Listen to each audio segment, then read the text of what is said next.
بسم اللہ الرحمن الرحیم نحمدہ ونصلی ونسلم علی رسولہ الکریم اما بعد فاعوذ باللہ من الشیطان الرجیم بسم اللہ الرحمن الرحیم وما ارسلناک الا رحمتا للعالمین صدق اللہ العظیم۔ محترم ناظرین، السلام علیکم ورحمۃ اللہ وبرکاتہ۔ معجزات رسول صلی اللہ علیہ وسلم کے مقدس اور مبارک عنوان کے ساتھ عظمت رسول صلی اللہ علیہ وسلم کو ذکر کرنے کے لیے رمضان شریف کی اس مقدس ساعت میں اللہ رب العالمین مجھے اور آپ کو یہ شرف اور یہ توفیق عطا فرما رہا ہے۔ اسی طرح نبی کریم علیہ الصلوۃ والسلام کے معجزات میں ہم دیکھتے ہیں کہ سرکار علیہ الصلوۃ والسلام نے حضرت عبداللہ ابن عباس رضی اللہ تعالیٰ عنہ کو جو دعا دی تھی، اللہ اکبر، سیرت کی کتابوں کے اندر اور احادیث کے اندر موجود ہے۔ مسند امام احمد میں یہ صحیح حدیث موجود ہے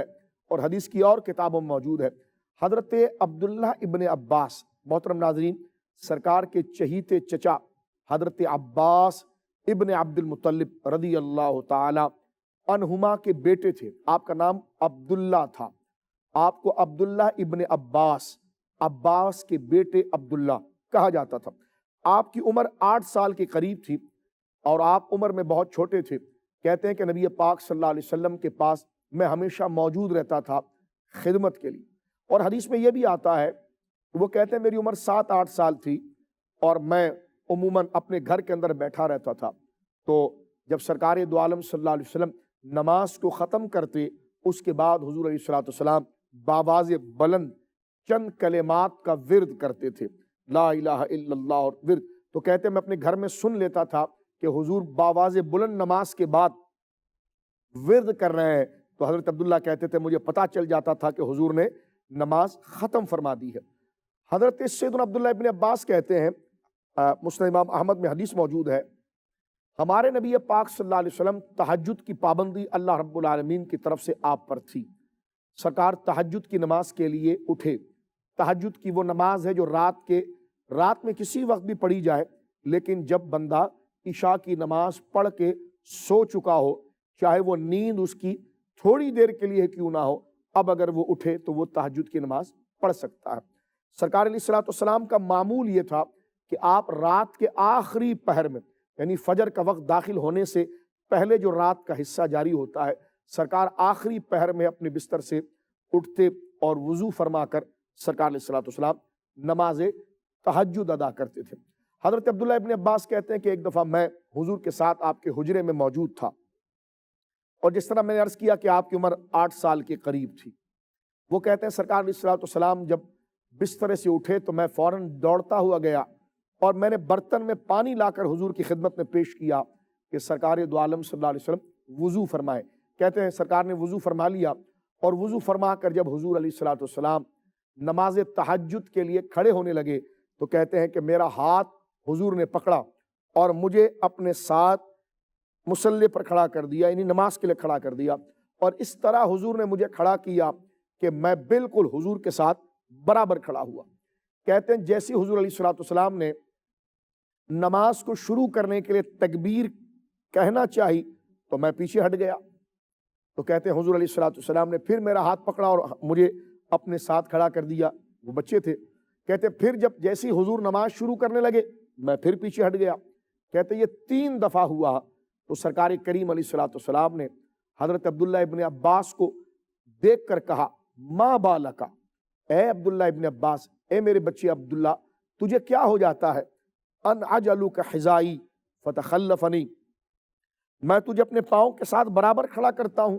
اور تو پیچھے ہٹ جاتا ہے۔ محترم ناظرین، یہ جملہ ذرا غور سے سنیے گا،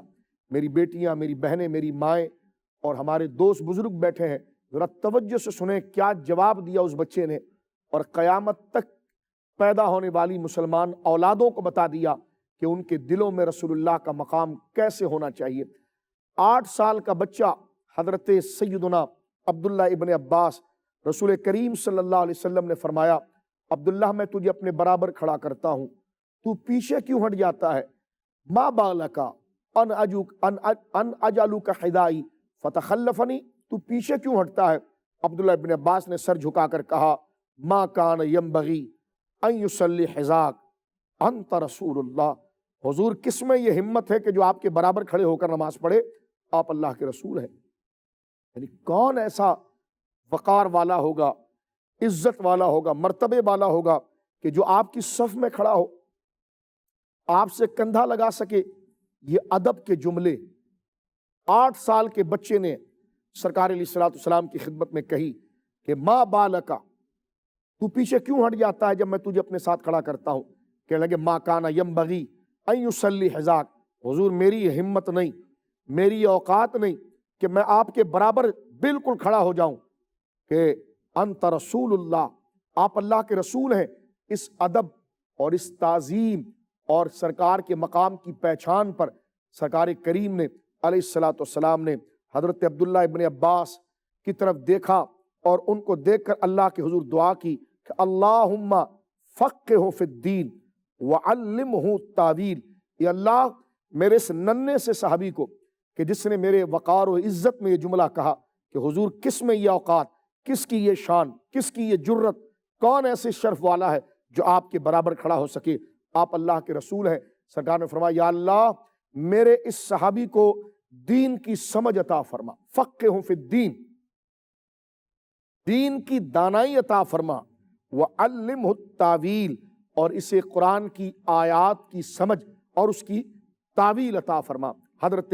سیدنا عبداللہ ابن عباس کہتے ہیں یہ جو حضور نے دعا کی تھی یہ مجھ پر اتنی رنگ لائی، کہتے میں چھوٹی عمر سے ہی دین کے باریکی مسئلے کو سمجھتا تھا۔ حضرت عمر رضی اللہ تعالیٰ عنہ کے دور خلافت میں حضرت عمر ان کو اپنے ساتھ مصلی پر بٹھاتے جب صحابہ کی مشاورت ہوتی تھی،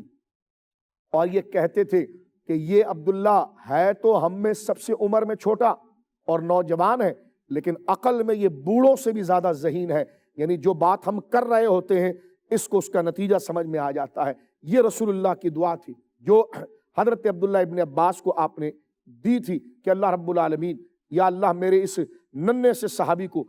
دین کی سمجھ اور دانائی جو تو چاہتا ہے اپنے دین کے بارے میں اس تک اس کو رسائی دے دے اور قرآن کی آیات کی تعویل دے۔ حضرت سید محمود آلوسی علیہ رحمت لکھتے ہیں کہ حضرت عبداللہ ابن عباس کو قرآن کی باتوں پر اتنا عبور تھا، آپ حضرت مولا علی کے بھی شاگرد تھے، سرکار دو عالم صلی اللہ علیہ وسلم کے ساتھ بھی رہے، تو آپ یہ بات کرتے تھے کہ قرآن سے کوئی بھی آیت کے بارے میں آپ سے سوال ہوتا آپ اس کا جواب دیتے۔ کسی نے پوچھا آپ قرآن سے ہر مسئلہ ثابت کر سکتے ہیں؟ فرمایا ہاں۔ فرمایا کوئی مثال؟ فرمایا چھوڑو اس بات کو، فرمایا لو دعا لی اقال بعیر لوجدتہ فی کتاب اللہ، فرمایا میری اونٹ کی رسی، اقال کہتے ہیں اس رسی کو جس سے اونٹ کی گھٹنوں کو باندھا جاتا ہے، اونٹ کو جب بٹھا دیا جاتا ہے تو اونٹ دوبارہ کھڑا نہ ہو جائے تو اس کے گھٹنوں کو ایک خاص رسی سے باندھا جاتا ہے، اس کو اقال کہتے ہیں، اور وہ اپنے سروں پر بھی رکھتے تھے، اپنے ساتھ بھی ایسا اگر دیکھا جائے تو کوئی قیمتی چیز نہیں، لیکن حضرت عبداللہ ابن عباس کہتے ہیں کہ میری اونٹ کی رسی بھی اگر کھو جائے نا لوجدت فی کتاب اللہ، میں قرآن کی کسی آیت کو اگر پڑھوں نا تو قرآن کی آیت کو پڑھنے کے ساتھ اللہ میرے ذہن میں یہ بھی اشارہ دے دیتا ہے کہ میری وہ رسی کہاں رکھی ہے۔ یعنی کیا مطلب؟ یعنی چھوٹی سے چھوٹی چیز بھی ہو تو مجھے قرآن بتاتا ہے۔ کسی نے پوچھا آپ پر یہ فیضان ہوا کیسے؟ فرمایا یہ رسول اللہ کی